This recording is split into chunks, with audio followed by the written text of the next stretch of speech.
சந்தர்ப்பங்களை சரிவர பயன்படுத்துகின்ற பொழுது எல்லாம் இயல்பாகவே கூடி வரும் என்று சொல்வது போல இந்த முறை தேர்தலை நீங்கள் சரியாக பயன்படுத்தி இருக்கின்றீர்கள். அந்த வகையில் அரசாங்கமே இங்கே உங்கள்கிட்ட வந்திருக்கு. இதில் என்னென்றால் இப்போ நாங்கள் ஒரு கொள்கை ரீதியான முடிவெடுத்திருக்கிறோம். உடனடியாக பிரச்சனைகள் தீர்க்கப்பட வேண்டும் என்று சொல்லி அந்த வகையில் கௌரவ ஆளுநர் அவர்கள் மாகாண சபைக்கு பணிப்புற வழங்கி இருக்கிறார். உடனடியாக நடவடிக்கை எடுக்க சொல்லி கொள்கை முடிவு. டக்ளஸ் தேவானந்த அமைச்சருடைய அமைச்சிற்கு 50 மில்லியன் ரூபாய் பணத்தினை பொருளாதார அபிவிருத்தி அமைச்சு ரிலீஸ் பண்ணியிருக்கு. என்னத்துக்காக அந்த பணத்தை வழங்கி இருக்கிறார்கள் என்றால் மனை பொருளாதார தேவையினை கட்டி எழுப்பதற்காக, அதாவது வாழ்வு எழுச்சி என்று சொல்லப்படுகின்ற திவிநகும, சிங்களத்திலே திவிநகும என்று சொல்வார்கள்.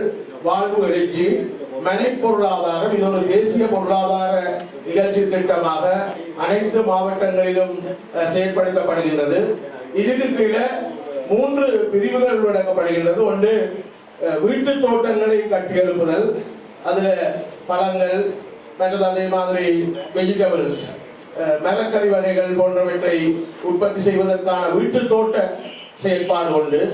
இரண்டாவதாக கால்நடை வளர்ப்பு, கோழி வளர்ப்பு, அப்படியான செயற்திட்டங்கள், அதோட மீன்பிடி கடற்தொழில் சார்ந்த திட்டங்களுக்கு 2வது பகுதியும், 3வது பகுதியாக குடிசை கைத்தொழிலை மேம்படுத்துகின்ற திட்டமும் உள்ளடக்கப்பட்டுள்ளது.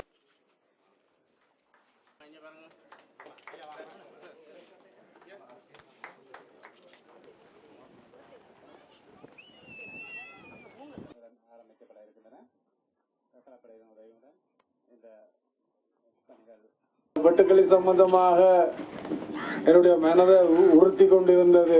எனக்கு அப்படியா தீர்வு காண வேணும். என்ன இங்க இந்த குடிநீர் பிரச்சனை ஒரு பிரதான பிரச்சனை, நீண்ட காலமா இருக்கின்ற பிரச்சனை. அப்ப அந்த பிரச்சனைக்கு தீர்வு காணுகின்ற வகையில ஆரம்ப வேலைகள் இங்கு நடைபெற இருக்கின்றன. அதாவது இதை ஆழப்படுத்தி மழை தண்ணீரை சேமிப்பதற்கூடாக நீங்கள் இதை பல வகைகளிலும் நீங்கள் பயன்படுத்திக் கொள்ளலாம். ஒன்று இங்கு அந்த உப்பத்தனியாவதை இல்லாமல் பண்ணிக்கொள்ளலாம். மற்றும் விவசாயிகளுக்கு குடிநீர் அப்படி பல தேவைகளுக்கு இதை பயன்படுத்திக் கொள்ளலாம்.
பிரச்சனைகளை விரைவாக தீர்க்க முற்படலாம். அந்த உங்களுக்கு தெரியும், ஒரு போட்டு கூட போக்குவரத்து, இந்த பகுதியில் போக்குவரத்து மிக அவசியம். அந்த போக்குவரத்துக்கு ஒரு போட்டை நாங்கள் கொண்டாலும் ஜனாதிபதி அவர்கள் அந்த எங்களுடைய கோரிக்கைக்கு இணங்கி இருந்தாலும் சில அந்த ஆழம் பத்தாது என்று சொல்லி அந்த ஆழமாக்குறதுக்கான முயற்சிகள் நடக்குது. அப்படியே ஒரு 2-3 மாசத்துக்குள்ள இருக்கிற நிலைமையை இன்னும் அதிகப்படியாக கொண்டு வரலாம் என்ற நம்புறேன். உங்களுடைய ஒத்துழைப்புகள், பங்களிப்புகள் அவசியம்.